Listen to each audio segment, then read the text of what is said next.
Imagine being born as the future head of one of the strongest sword-fighting families in the kingdom, only for your entire life to be destroyed because you receive the worst class possible. Your own father disowns you, your childhood friend steals your position, and before the day is even over, you're thrown out of your home and warned never to use your family name again.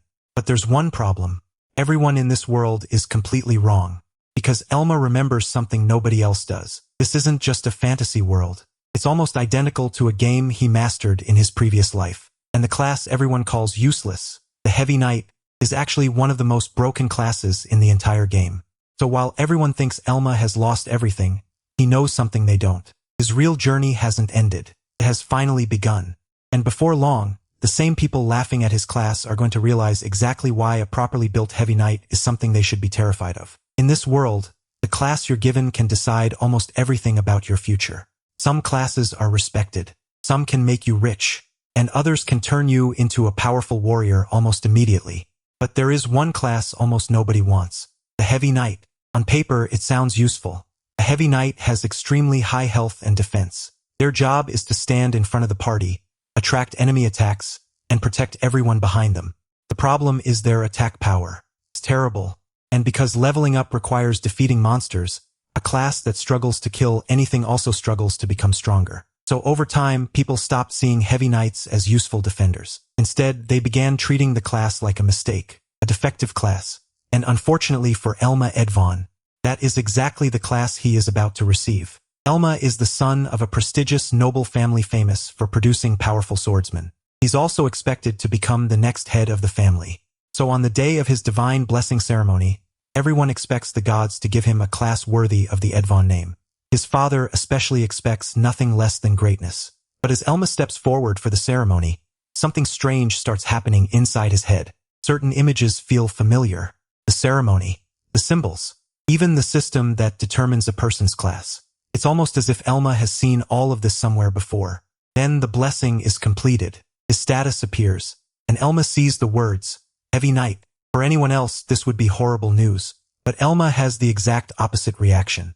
He's excited, because at that same moment, the strange memories inside his head finally begin connecting. Elma remembers another life, a life before this one, and more importantly, he remembers a game, a virtual reality online game called Magic World. Suddenly, everything makes sense. The classes, the skills, the status windows, even many of the rules governing this world.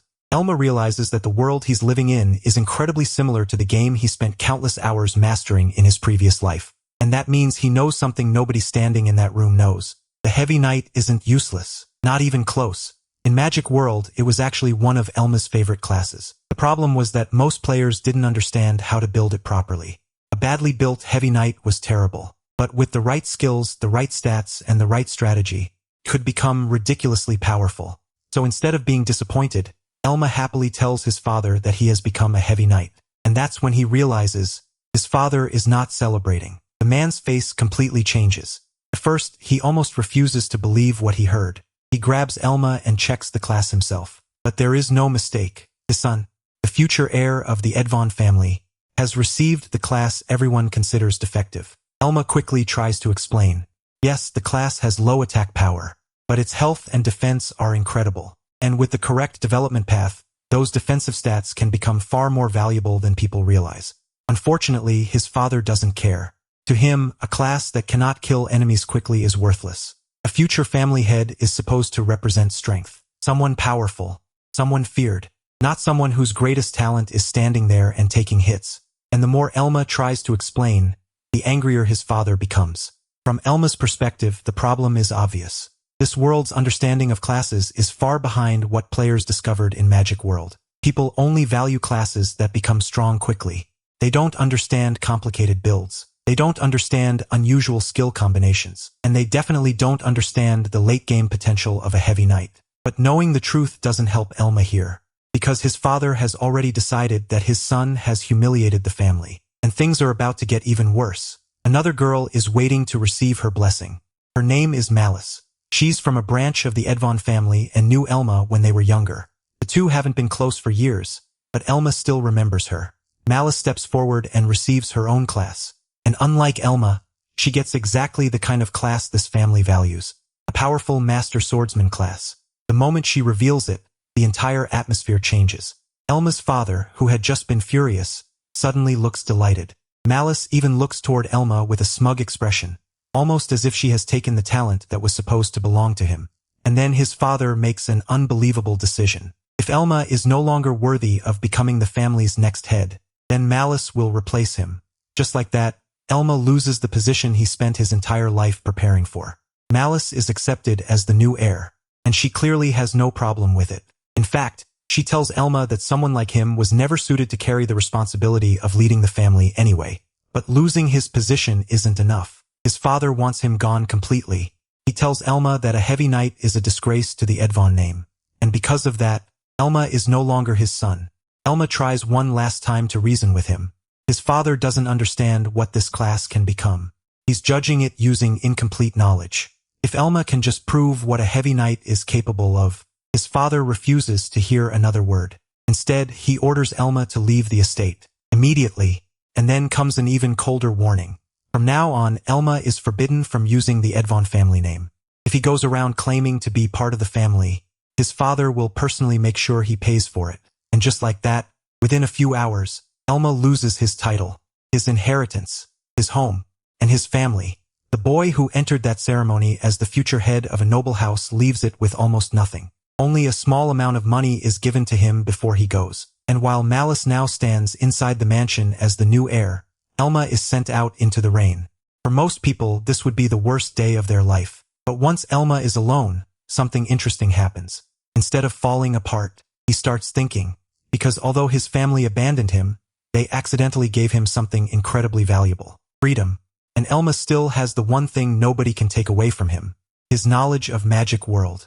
So once he finds a place to stay, the first thing he does is open his status. He needs to confirm exactly how much of the game system still exists in this world, because some things are clearly different. The names of locations aren't exactly what he remembers. History is different. The world itself isn't a perfect copy.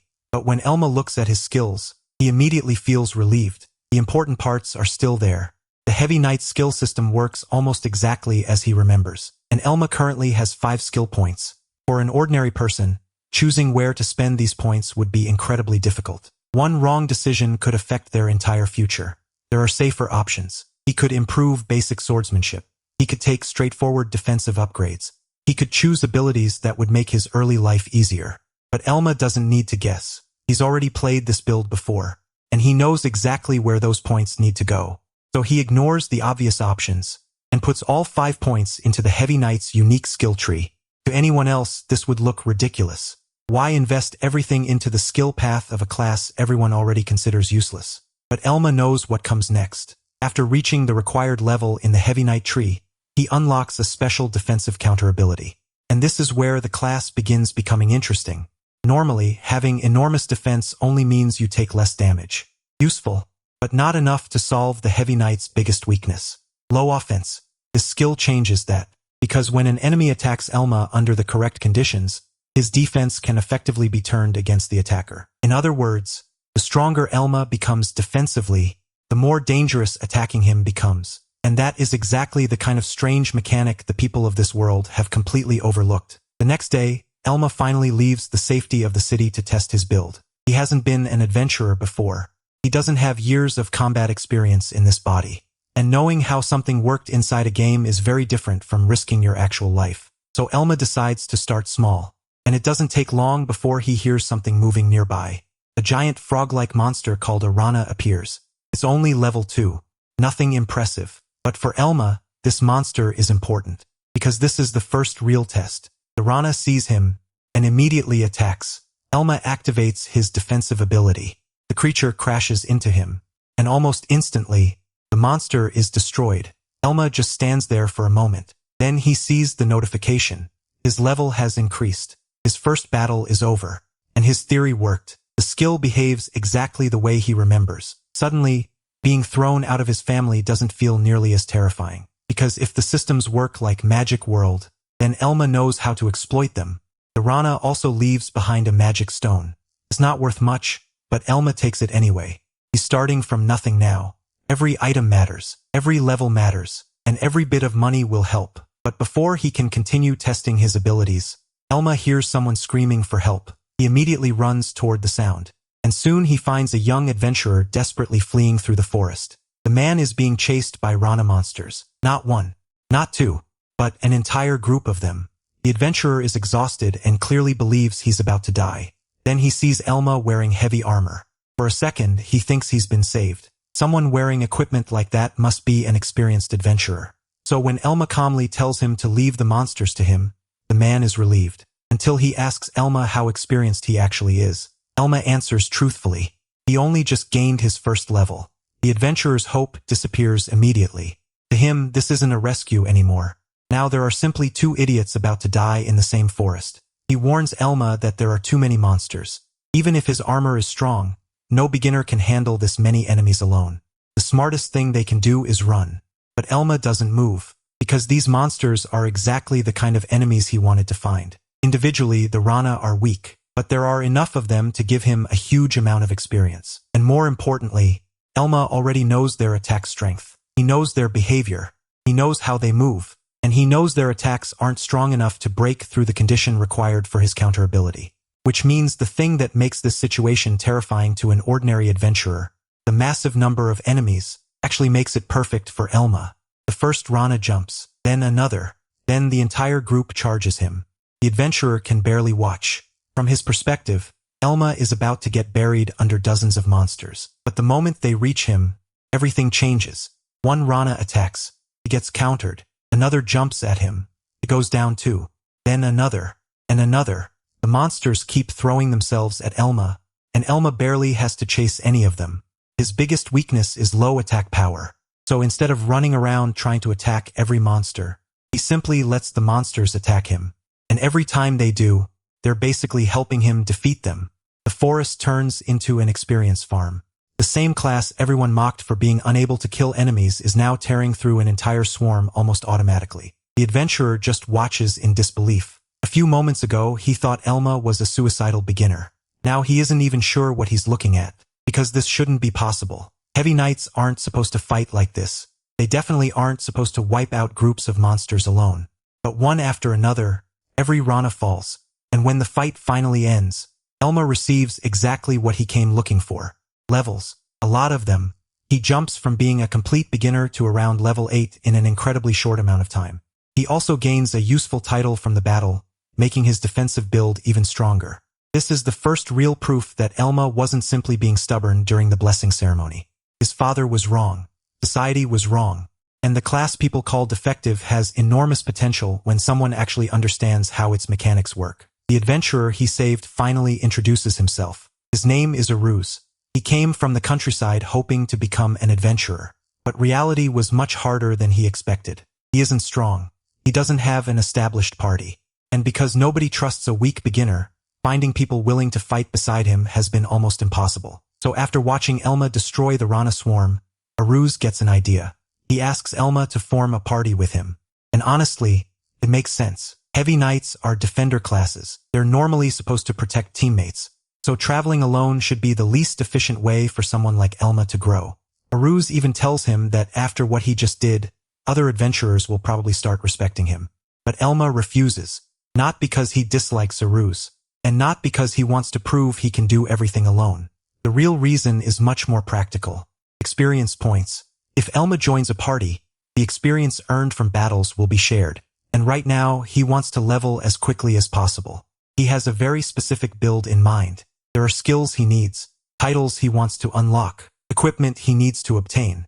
And because Elma knows how powerful the Heavy Knight becomes later, wasting his early levels would only slow everything down. So for now, solo grinding is simply more efficient. Aruz still thinks the idea is crazy. A defensive class trying to level alone sounds completely backwards. And from everything he knows about this world, he's right. But that's the difference between them. Aruz knows what people in this world believe. Elma knows how the system actually works. And after gathering the magic stones left by the monsters, Elma prepares to continue his journey. For the first time since being banished, things are finally looking good. He has gained several levels. His build works. His game knowledge is reliable. And the supposedly weakest class has already shown a glimpse of what it can do. But Elma is about to learn something very important. Knowing the game doesn't mean this world will always be safe. Because while the two are still in the forest, something else is watching them. Something much stronger than the Rana. And unlike the weak monsters Elma has been farming, this creature is powerful enough to kill him. A massive 8-legged monster quietly appears nearby. Aruz freezes, and when Elma checks its level, even he becomes serious, because this thing is roughly twice his current level. His easy farming session is over. His counter-strategy may not even work against an enemy this strong. And for the first time since receiving the Heavy Knight class, Elma is about to find out what happens when the monster attacking his shield is actually powerful enough to break through it. And that's where episode 1 ends.